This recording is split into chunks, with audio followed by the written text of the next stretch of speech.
Hello everyone, welcome to Metro Surveyors channel. You know this channel is dedicated for sharing knowledge and learning subjects on non-life insurance risk, losses and claims.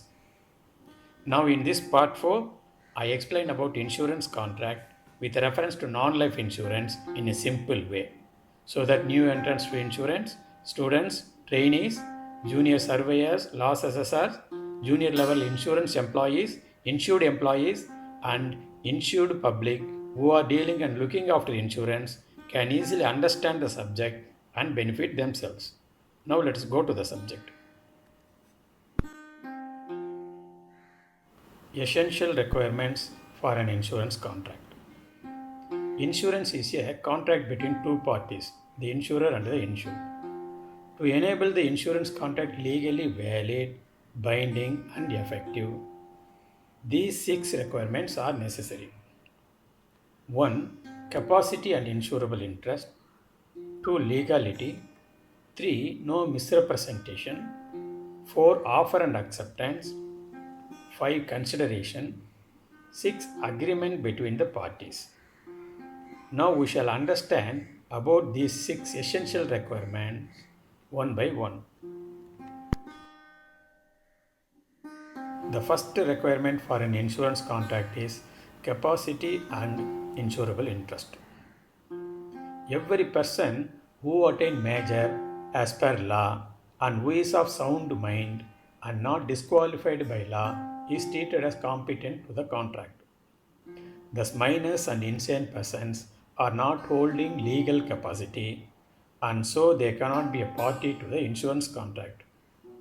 Moreover, only the presence of insurable interest will give the right and status to one to make the insurance contract.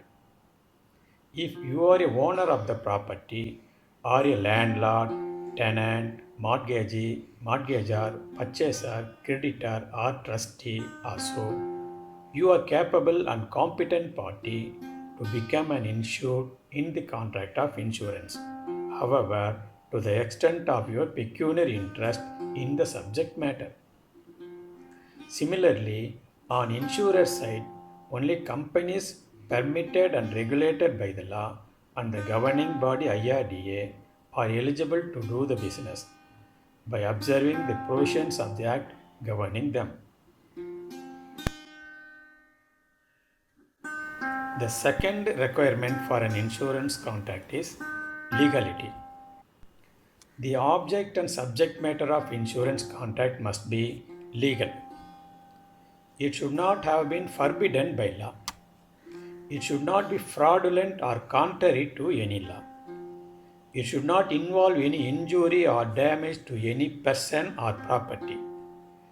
It should not have been regarded by court as an immoral or opposed to any public interest. Thus, one entering into contract to make a claim for loss that would arise out of his own misconduct or malpractice, or a contract by a party to make a claim out of his committing crime and injustice, can neither be an insurance contract nor at least a simple contract enforceable by law. The third requirement for an insurance contract is no misrepresentation. A representation is a factual statement which persuades one to enter into the contract. If such a statement is false or twisted, it is misrepresentation. Where the misrepresentation by one party has been fraudulent, the other party can refuse to perform the agreement or re-sign the contract. So, there should not be any misrepresentation. Normally, under a commercial contract, a seller has no obligation to disclose any information about the product he is selling. Normally, the sellers cannot deliberately mislead the buyers as they are more interested and committed to gain the support and goodwill of the customers. So, the buyers only should be aware of any defect in the property he is buying. This is called caveat emptor, which means let the buyer beware. But the insurance contracts are made on good faith. The parties to an insurance contract do not enjoy the same status of knowledge about the subject matter insured. The proposer, that is the buyer of the insurance, knows all relevant information about the subject matter. So, while purchasing insurance, the insured have more obligations to disclose the facts and not to suppress the facts material to the risk related to the property or persons or any other subject matter they declare for insurance. The fourth essential requirement for an insurance contract is offer and acceptance. Your offer for insurance is generally known as proposal. Without your offer, the insurance contract does not arise. Let us presume you have decided to purchase insurance either directly from an insurance company or through an agent. As a first step, you must provide to the insurance company all the relevant and necessary information so that this information would enable the insurance company to assess the risk and quote the premium. Some complicated or high value risks are accepted by insurer for coverage only after inspection of your proposed risk. This is called pre-acceptance risk survey. The surveyor appointed for this purpose will inspect the risk and issue a survey report with full description, identification, and condition of the risk. The insurance company will cover your risk and charge the premium on the line of recommendations made by the surveyor. On receipt of your offer or the proposal form seeking insurance, and if necessary, after studying the pre acceptance survey report, the concerned insurance company will indicate their acceptance by issue of a cover note. But their acceptance is not effective until it is communicated to you. When your offer for insurance is accepted by insurance company, you are called insured. There comes into effect a valid insurance contract. Though in insurance contracts, your offer usually comes from you, the insured, there are some instances where the offer is made by the insurance company and the acceptance by you. For example, the insurance company, on expiry of your existing policy, may offer for its renewal by sending renewal notice to you and can be treated accepted when you send consent in renewal premium. Sometimes your completed proposal form will not give clear details, thus disenabling the insurance company to take necessary decision whether to accept your proposal or not. In such cases, the insurance company make a counter offer to you, offering new terms and conditions or quoting higher premium or giving limited cover by making some exclusion. Then it is for you to accept or reject it.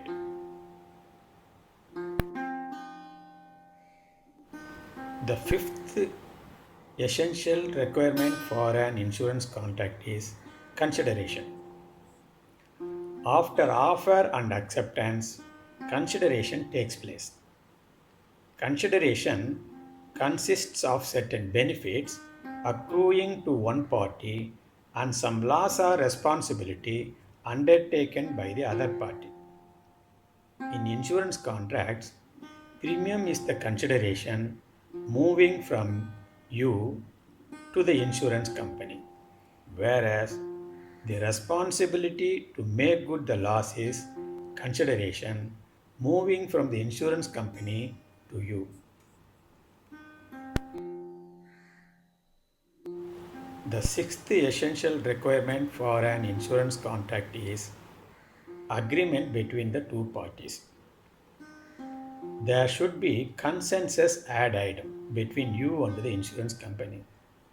That means you both should agree to the same thing in the same sense. If anyone or both of you are under an erroneous impression as to some circumstances affecting the contract, there will be no consensus. Thus, in insurance contracts, if there is no consensus between you and the insurance company as regard to the amount of premium, extent of cover, or any other relevant matters, such contracts become void.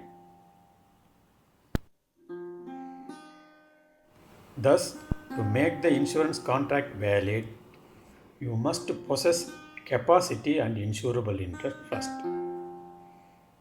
The object and subject matter of your insurance contract must be legal. Then you should not suppress or misrepresent any material fact to the risk. Then you propose your intention to seek insurance, and the insurance company whom you offer the risk accept your proposal. Then you pay the required premium, and the insurance company promises to make good the loss on certain manner and extent which are evidenced in the policy issued by the insurance company.